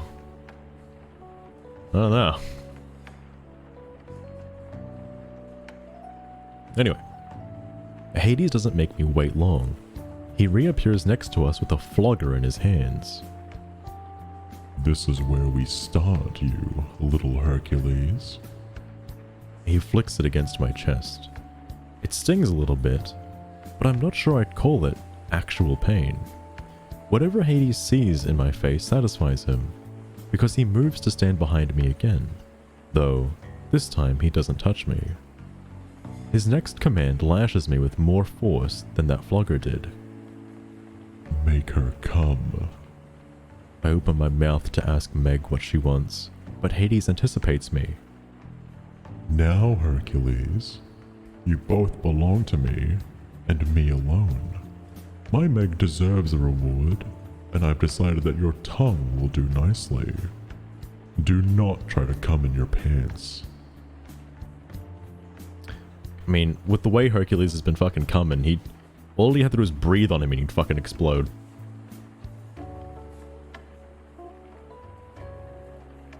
That makes sense. I have seen that this particular author does have a quite a large number of books to their name, so it would make sense if like they were just kind of rushing them out a little bit. Because also at the same time, like, I don't know. Okay, I want to see the you know, the fan fiction of this. I want to see my boy Hercules, Meg, and Hades do like their own thing. But I think what's taken me out of it a little bit is that Hades is just some fucking... He's not like this weird blue flame-haired freak. He's just some guy. Like some nerdy guy with like glasses and silver hair, and he's probably in his 40s. And I mean, Meg, you know, could seem like she's from the movie a little bit. Because again, like, if you're wondering what the book cover is, here's the lowest quality image possible. Hercules is on the left, Meg is in the middle, and Hades is on the right. You could probably imagine that Hades doesn't quite seem like he normally should. Which is why it always confuses me when, whatchamacallit? When they talk about Olympus and stuff, and Hercules' dad, because we're still not denying the fact, like, we've already denied the fact that Hades just happens to have the name Hades and has completely nothing to do with the Hades that, you know, is in the underworld from Mount Olympus, alright? Completely different Hades, alright? But Hercules, there is no denying the fact that Zeus is the father of Hercules. So... I mean, whatever. Whatever. Moving on. Hey, oh shit. Where the fuck is up to? Anger rises and I welcome it. Just a game. This is all just a game to the both of them. I move to Meg and wedge my hands under her thighs, lifting and spreading her. She's helpless like this. In a way she wasn't the last time we were together. It feels like we're on equal footing for the first time since I met her. On our knees before Hades. I lean down and drag my tongue over her. Meg gasps. And I can't tell if it's the feeling of my mouth or the pain of her ass pressed against the cross. I start to back up, but freeze when pain sparks across my shoulders. I already know what happened. Hades struck me with the flogger. A reminder to obey. Or maybe he just wants to beat me in the way that he beat Meg. The thought sends sparks down my spine. I want it. I don't give a fire truck if I shouldn't. I want it. I hold Meg's gaze as I begin fire trucking her with my tongue. The way I was commanded. An instrument of Hades' will. With every thrust, he whines. Oh, he whips me, driving me higher, sinking into the pleasure of her taste, even as pain melts into a hot, dark blanket on my back. It's like, that's the other thing too, Gaming Turtle. I want to say this is trying to keep things a little on the, like, you know, the realism side of things, but I mean, he did just fucking like come in about like two milliseconds, and then he got hard like 5 seconds later. So, like, I mean, as much as I want to say, like, at least they're trying to keep things real, I don't know. Like, I didn't hear Hercules taking any sort of supplements before starting this little scenario, so I don't know, man. I don't know. It's either fantasy or realism. I can't have both mixing around in here. Anyway, Meg moves as much as she's able, rolling her hips to grind against my mouth. Her blue eyes glazed with something more profound than pleasure, something deeper. Her breath comes in gasping inhales that I begin to match without having any intention of it. It's like Hades and Meg strip down some instrumental human part of me, leaving only beast. I suck on her... What did I say this word was again? I suck on her bunny hard, setting my teeth against the sensitive bundle of nerves. And... oh, I should use the word rainbow. That'd be better. That'd be better. And her head falls back as a moan slips free. Oh. As a moan slips free. She's close. I'm afraid that I'm close. I'm closer. The burning across my back and donkey settles beneath my skin, drawing my balls up and sawing my breath in my lungs. Ugh, fire truck.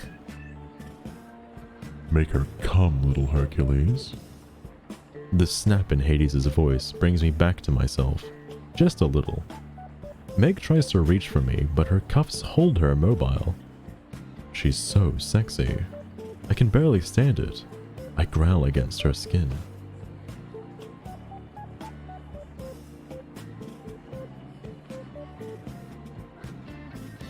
That's true, Gaming Total. I don't know if this book might be trying too hard to lean into the Greek mythology side of things. I feel like you could just abandon that. Like, I mean, yeah, you can have a cool BDSM club with, you know, some guy called Hades and whatnot, and it's the underworld. Sure, you can have that theme, but you can lose the connection to Zeus and Olympus and all that and whatnot. You know, because Hercules clearly isn't a demigod in this book. Like, it's just some guy that happened to be called Hercules.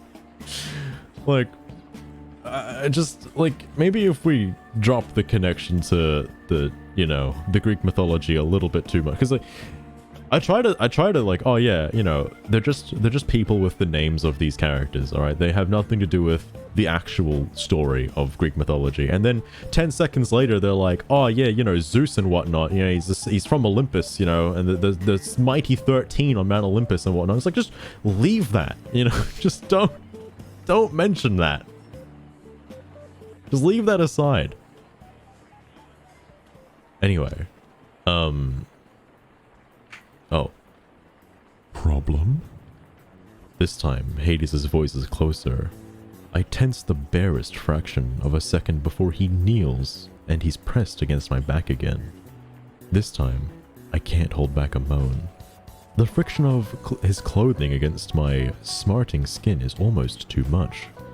I clench my jaw and fight to keep from orgasming on the spot. Then Hades' voice is in my ear, making it worse. If you needed help making Meg come, you should have just asked. Humiliation lashes me more intensely than the flogger did. Somehow, that makes everything harder. I want to please her, to please him. I can make her come with my mouth. I know I can. She's close, even now. But I'm not in charge. Hades is. He reaches around me and presses his hand to Meg's clussy. I watch him push 3 fingers into her, already knowing exactly what she needs. And my strange shame burns hotter, worse in some ways. As he presses his rooster against my donkey, I can't help but resenting the clothing barrier between us. I can imagine him driving just as deep into me as his fingers are into Meg right now. No, better than that. I can imagine him fire trucking me as I fire truck her. Even, man, there are a lot of fucking words flying around here. If I just realized I said I dropped an F-bomb. Whoopsie. Even if it'd be really Hades fire trucking us both. You're getting distracted, little Hercules. He switches hands, delving the one still wet with Meg's desire into my pants, as he starts fire trucking her again with the other. He grips my rooster tight, and I can't fight back a moan. Hades' chuckle is cruel. It would be a shame if you came before she does. Dude, Hercules fucking comes in like a second, alright? You just, again, you breathe on him and you fucking already come in his pants. Just like that. I can't hold on any longer. I suck hard on Meg's rainbow and come into Hades' hand with the other. It's only his clever fingers that have her following. Wait. It's only his clever fingers that have her following me over the edge. The pleasure goes on, wave after wave, until my body goes limp. And it's only Hades' arm around me that keeps me from slumping over. I rest my forehead against Meg's stomach. Fire truck. Yeah. She whispers, yeah, fire truck. She... That's right, Hercules. It's a fire truck. She still doesn't sound like herself, but I get that now. I don't like myself in this moment either. I don't know what I expect after that. I honestly don't. But nowhere in my realm of possibilities is it for Hades to take care of us. He eases me back from Meg, and cleans up my stomach before I can dredge up the energy to do it myself. Another blanket appears, and he guides me back to the floor next to the couch. At some point, Aurora gets up, gives my shoulder a quick squeeze, then slips out of the room. That shame from before has gone anywhere. The shame from before hasn't gone anywhere, and it only worms its way deeper as I huddle beneath the fire trucking blanket and watch Hades tend to Meg. He leans down and says something in her ear, and cups her closely in a possessive way that raises a strange kind of jealousy in me. Jealousy because I want her. Yes, but jealousy in the level of caring she receives from him. She means something to him, something special. I might not understand the many undercurrents of their relationship, but even I can see that. Hades uncuffs her and scoops her into his arms. Meg always seems larger than life, so it's almost shocking to see how small she really is. He carries her easily onto the couch and wraps another blanket around her while she's still in his lap. I don't know what to expect. Am I supposed to leave? The thought hurts. A lot. More than it has to right now. Somehow he knows. Hades taps the couch next to him with a single finger. Up. My legs shake as I obey. I feel both too light and too raw, as if he's ripped me open for his perusal. Maybe he has. I must take too long, because he grips the back of my neck and guides me until I'm leaning against them. My head in Meg's lap. She has to spread her legs to make room for my shoulders. I mean, fucking Hercules has got some wide fucking shoulders, as you can currently see on screen.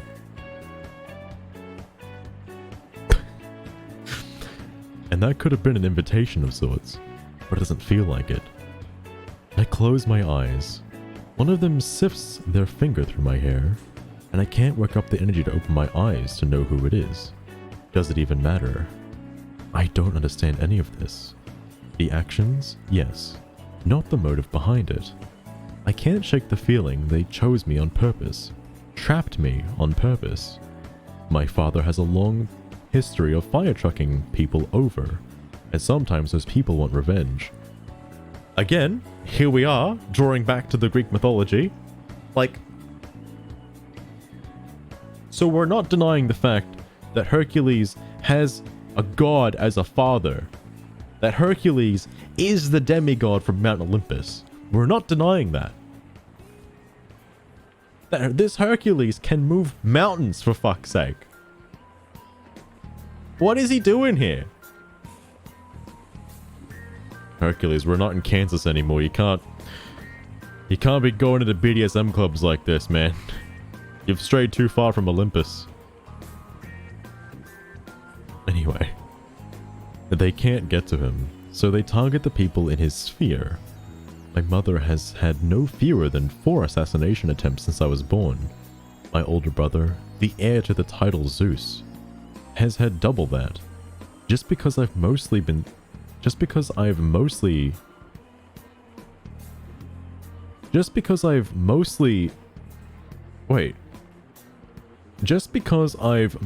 be spared from that danger up to this point. Bean! What the fuck? Again, it takes me out of it. What BDSM was like in the 60s, I could probably imagine it wasn't very good. Definitely wasn't very good. Back in the horse and carriage days. Oh. Again, just like 2 letters are taking me out of the moment. Anyway, because I've mostly been spared from that danger up to this point, doesn't mean a single damn thing. In absence of better evidence, the only thing I can do is draw a line between these 2 things. Hades has some connection to Olympus. No, he doesn't. All signs point to him targeting me specifically, which means he likely is using me to get to my father. I don't think he is. Hercules, I think you're reading too much into this. I almost laugh at the thought. Might even do it if I had the energy. Hades might know a lot, might have some deep plans running, but he obviously doesn't realize how deep my hatred for my father goes. If he wants to use me against the man, he's more than welcome to. None of that explains Meg, though. She was surprised by the turn of events, which means she has no idea what Hades is planning. The thought of her being inadvertently hurt by this, yeah, I'll keep my mouth shut and pay attention until I know something for sure. If I think for a second Meg is in danger, then I'll fight Hades. Strange attraction to him or no. Until he's got superhuman strength!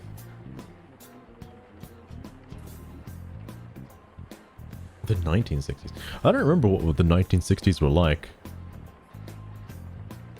I think the 1980s were like the funk, the disco funk days. Shit, man.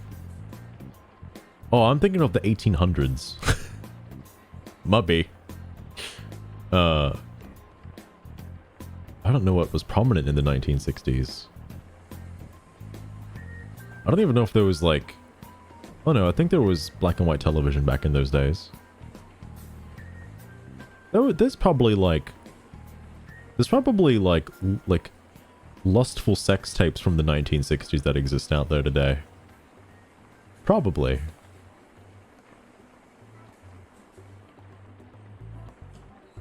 Anyway, moving on. Until then, I wait. I don't mean to fall asleep. I have every intention of getting up and making my way somewhere. Back to my room, I guess. I'm in no shape to sling drinks right now, but the darkness behind my eyes gains a new depth and pulls me down despite myself. My last thought is how absurdly safe I feel right now, with the 2 people who I most definitely don't trust.